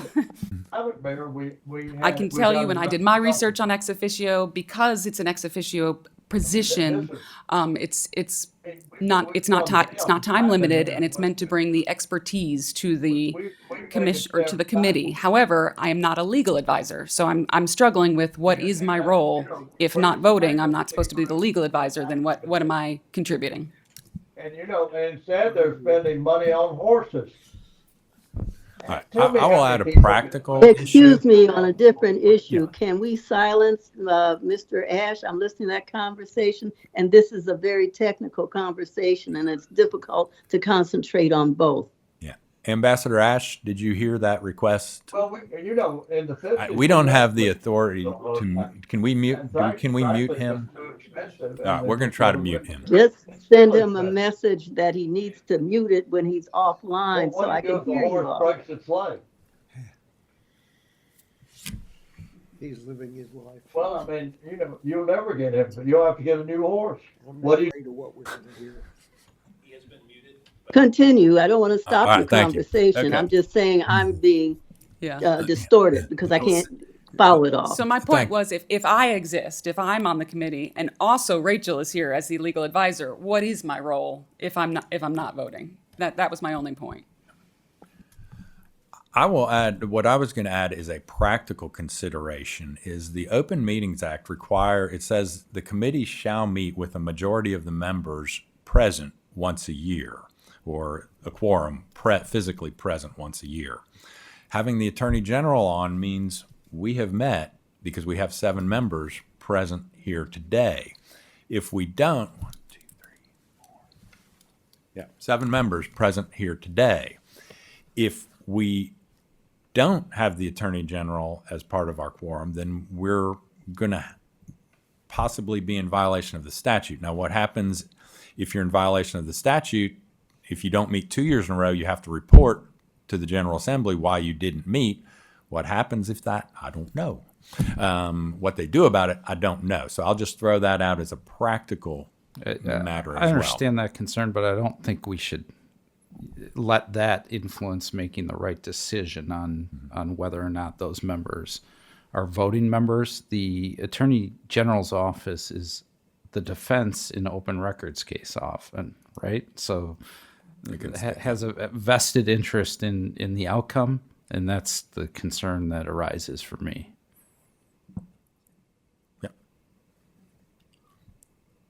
So can we talk about, I heard you say that your concern is the potential conflict. But where do you see a conflict arising? Attorney General's office is representing the state in open records cases often. So they are defending against people who are suing for open records, right? So simply put, they have a direct interest in one side or the other in an open records case. As a committee that's advocating for openness, that presents a conflict to me.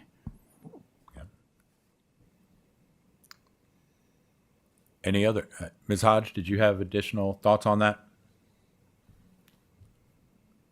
So I feel like that our representative from who is the designee for the AG's office will use her discretion and discernment to determine if we see that she should be a voting member, to determine whether or not there's a conflict or not. I think we've seen that already. We've heard her talk about that. I think looking at what our roles and responsibilities are, I don't inherently see a conflict in her being a voting member of this committee. If we look at what our statutory roles and responsibilities are. I certainly agree if we're talking about the individual sitting at the table with us today, but we have to consider this in the sense of who it theoretically could be as well.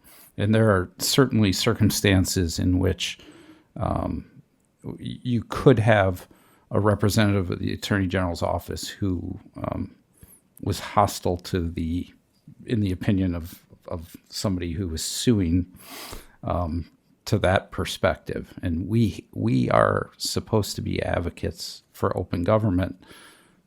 Putting somebody that has a direct interest in the outcome of a decision seems to me the definition of a conflict.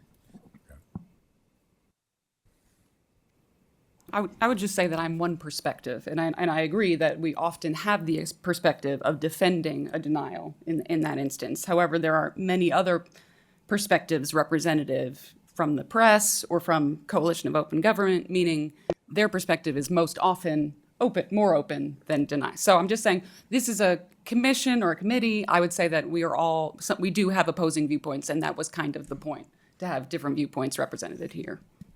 I think there are potential conflicts if there was a judgment ruled in Chancery Court against this commission. Determining whether to appeal it to the state Supreme Court or not is something we would make. But the AG's office might have a different opinion than this committee. And then they have a vested interest in the outcome, because let's say the judgment said this commission owed $100,000 due to a willful violation of the Open Meetings Act. I hope that never occurs, but I'm just saying there are situations where you have, in my mind, and members of the AG may disagree with everything I'm saying, but there is a potential conflict. The optics are terrible. Furthermore, Tennessee is unique among the 50 states in America where the AG is selected not by the people of Tennessee or the governor, but selected by the Supreme Court before whom he argues, or she. Someday there'll be a she. At the beginning of this, we discussed the election of the co-chair, and because of the inherent balance in the way this committee was created. Unfortunately, the Attorney General is a member of the government, and if the Attorney General's representative is a voting member, then that peculiar balance of 7 government people and 7 people from the media and others of similar interests will be unbalanced. It would be 8-7. You know, I started out arguing that you should be voting. I think I've changed my mind. To be clear, I will not be offended either way. This is why we were so careful to say, am I the legal advisor for this committee, or is there a separate legal advisor? And that's why we were very careful to get a separate legal advisor to distinguish between someone on the committee and someone advising the committee. Well, unless there's anybody else who would like to add a perspective, I think since we're not voting on this today, I think we can probably move on. So anybody else wish to provide comment? I'd like to My ask General only other Schmetti comment what is what that he I thinks. want to. My only other comment is that I want to listen to the legislative history on those the separation between the government members, the non-government members, the ex officio members, and we can all do that. It's all online. That's a good point. Because I will say, if the statute gives ex officio members the right to vote, the bylaws cannot take it away. Correct. All right. So I think we have thought about that, and we can move on. And I would say that if it is determined that the AG's designee is going to be a voting member, and that's an if to be decided later, we could address General Lamberth's concern regarding 2B3 with an introductory clause of, unless a designee is authorized by statute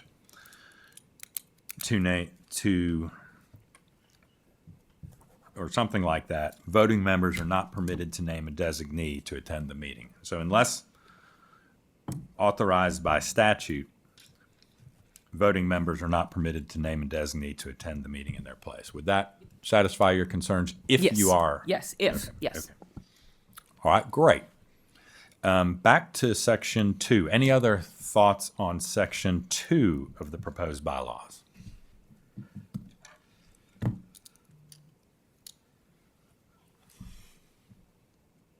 All right, and I'm going to move on then to section 3. If somebody develops a question about section 2, happy to go back. But moving back to section 3, any comments, questions, concerns about the meetings? We'll start with 3A. 3 is a long section, so 3A, meetings.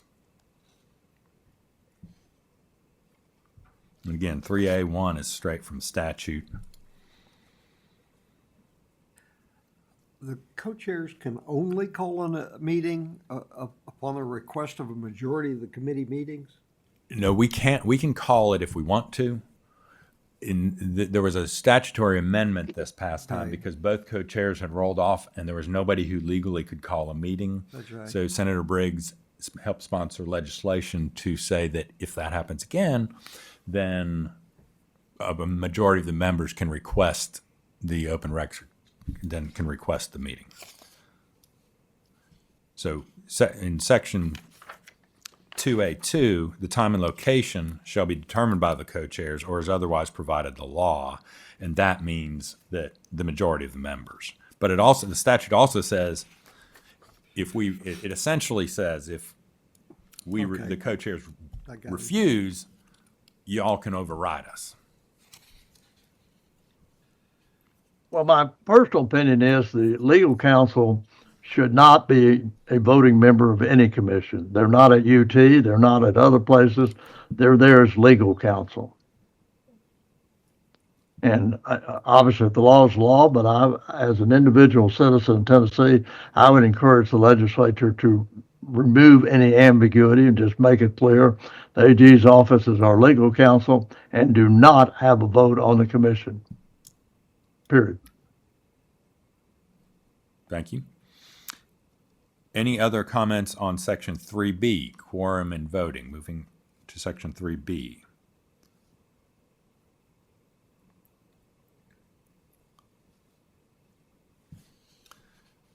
Section 3C, the participation by electronic means is pretty much straight out of the Open Meetings Act. I don't think there's much discretion on that.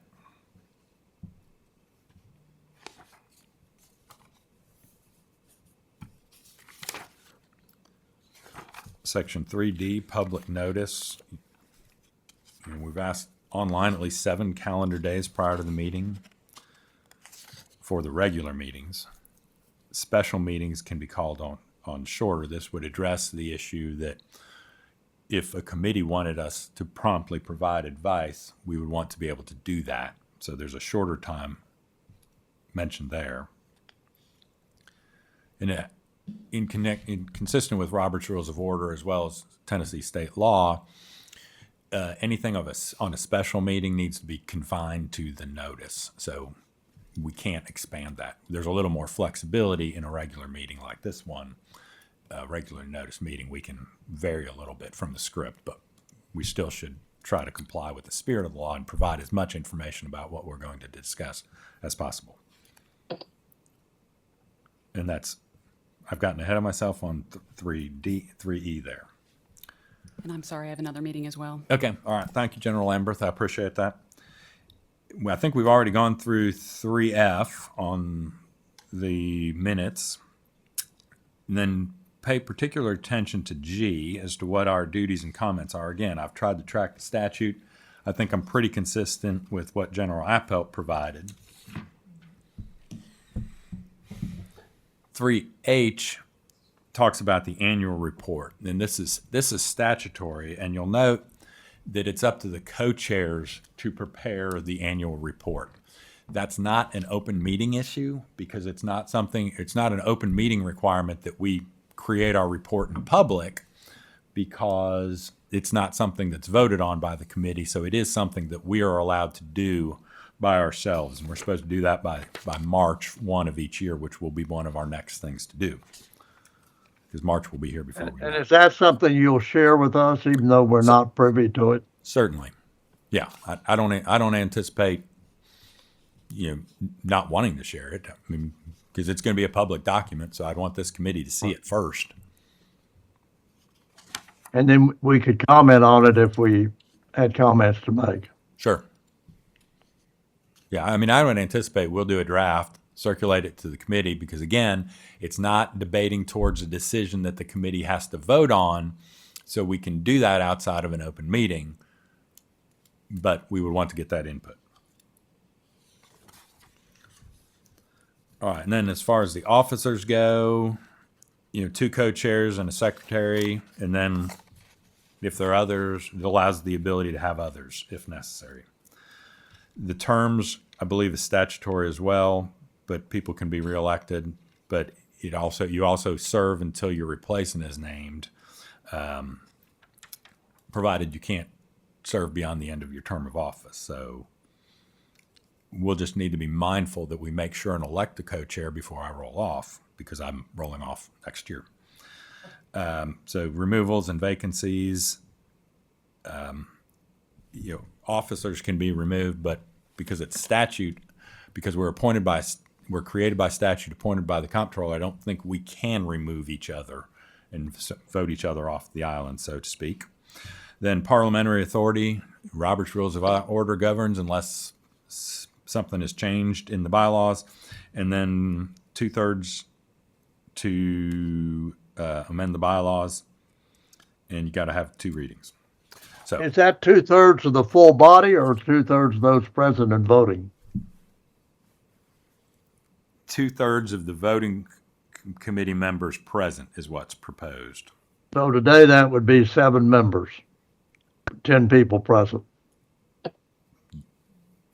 Yes, I think that's right. If 10 people are present, 2/3 would be 10. 7. Yes.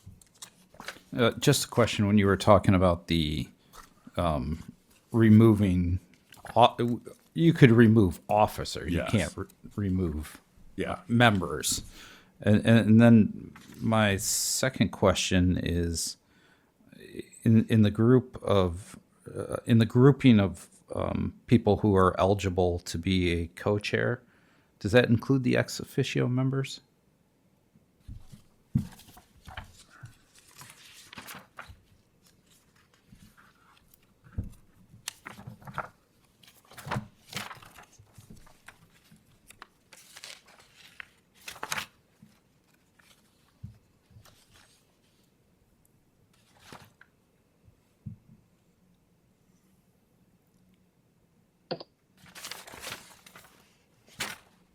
I can tell you that it wasn't intended to. Yeah. No, I don't think an ex officio member can be a co-chair, because the statute says it identify that the statutory scheme in 84602 has us all as appointed pursuant to items A through N, of A1, A through N, and then A2 says that A2 is the provision that appoints the legislators as well as the AG or designee, but who may be appointed or elected as co-chair under 603 is only those letters. So I think it's only the at-large, if that's the correct term. People, do you read that correct, General? Okay. Thank you.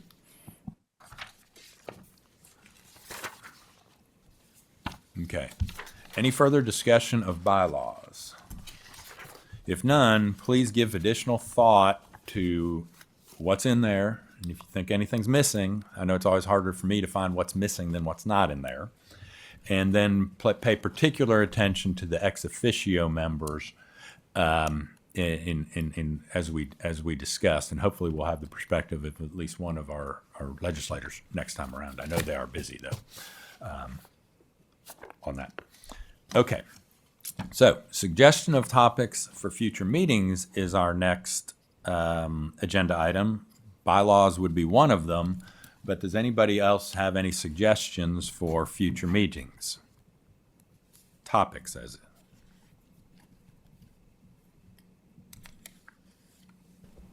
One of the things you discussed today was conflict of interest policy.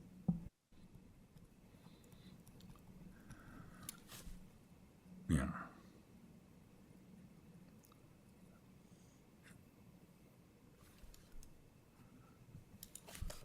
we could discuss that further. If people have thoughts on a conflicts of interest policy that they want to bring forward, that sounds like a good discussion about whether we need one, and if you got any thoughts on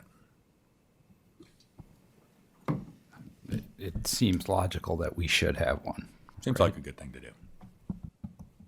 Okay. I would suggest that we all have inherent conflicts of interest, and we're almost, such a policy will be a mess to fool with. Might be. Yeah, but I point well taken about the conflicts of interest. I mean, at least some people on this table, around this table, theoretically might sue my organization. So there is definitely a conflict on an Open Records or Public Records Act matter. So your point well taken, Mr. Haskell.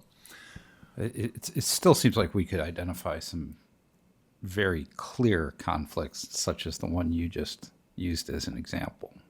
If you're party to a suit, right? Although I guess that gets into the question about the AG's office and ex officio, but I think it warrants further discussion, if nothing else. We may be able to easily identify some very obvious conflicts that we ought to address. Something, yes, definitely something to think about, something to move forward with, and to think about. But okay, anything else? All right, then I guess the next topic is scheduling the next meeting. You know, we have met our requirements to meet once a year. Yay. As I said before, I roll off in 26. So I'll need to double check. I think it's June of 26, but I'm not June 30, 26. I'm not positive on that. We will definitely need to have another meeting to elect a new co-chair, but and there was some discussion about whether we're going to meet quarterly, but we don't have a whole lot on our agenda to meet quarterly about. So I just throw that out there for what is the committee's will on when we should meet next. Well, I think we should meet prior to you going off.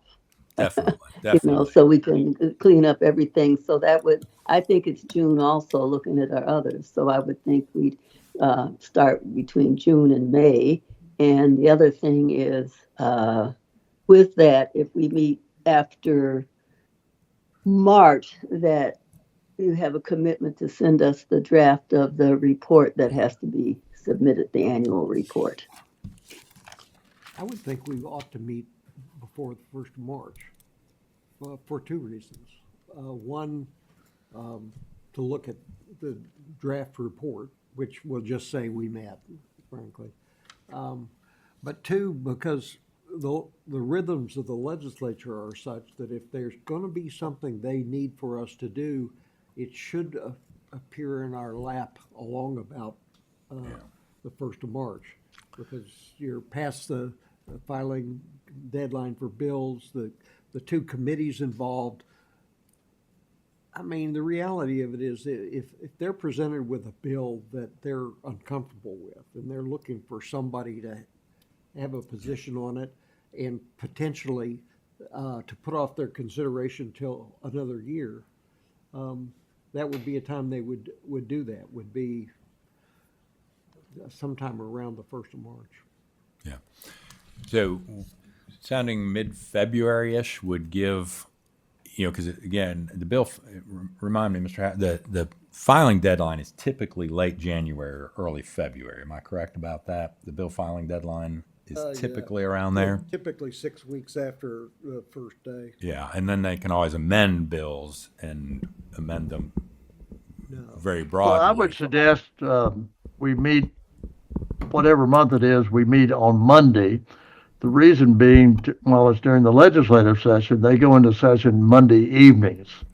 So if you want our two legislators there, it would be helpful to them to be a day when you know they'll be in Nashville, because they're on their way to the Monday start. Yeah. But I would suggest we meet 3 times a year Even if it's only 2 years, it would help me to set the two meeting dates now, not just 2 months out.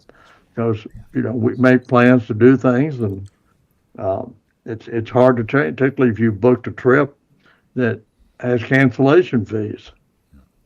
Yeah. And, Well, but if I know now that we'd be meeting, say, in February and July and September, I've made those up, then, and it'll be the first Monday or second Tuesday or whatever, I can plan around it.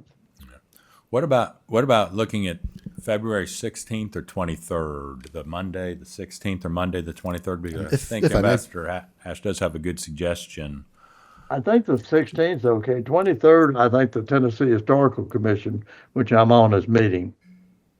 Mr. May, you've got your hand up? Yeah, just as a matter of logistics, Thursdays and Fridays during legislative session are the days this room is most likely to be open. And what were the days y'all are considering right now? Monday the 16th or Monday the 23rd? I know Mondays, generally the room is going to be booked in advance. If you did a Monday, it would have to be between 2 and 4 o'clock. The room is booked at 4 on Monday, the 16th. Okay. Really, you probably need a little bit of time in between. Okay. And also, can we meet at 10 in the morning Central Standard Time? For those coming from East Tennessee, 9 means you're getting up. I'm going to second that. It Yeah, gives us that just makes a sense. little bit more of a cushion.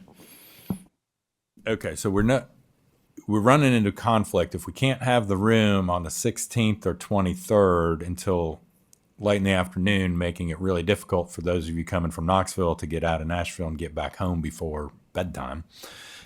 Thursdays and Fridays are going to potentially be a conflict for our legislative members.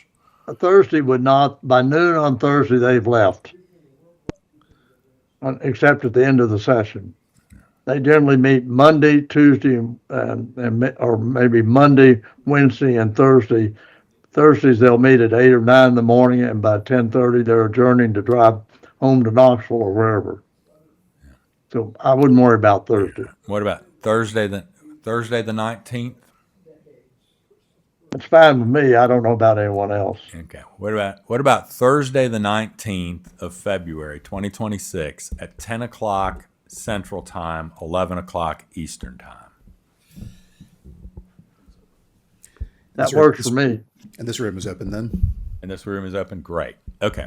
All right. Well, then Thursday, 10 o'clock Central Time, 11 o'clock Eastern Time, Thursday, February 26th, at this room, in this room, unless the co-chairs just can take it on the road and decide that we can find another place and get comfortable that that other place can. The other place could be here in Nashville. Yeah. Now, what about setting a date in June or September? Thursday, the 26th, just verifying. The 26th. Correct. Thursday, the 26th, 10 o'clock Central, 11 o'clock Eastern. So it's no longer the 19th. It's on the 26th? Wait. Right. Yes. That's Thursday, the 26th of February. Is that right? That's cute. 2/26/26. Okay. We good on that? At 10 o'clock. Okay, great. Yep. And what about after that? When would the next time we meet? Because we're going to have a rollover. Again, You're not going to be here. I may not. Well, even if you're not, unless you're replaced, you continue on here until you are replaced.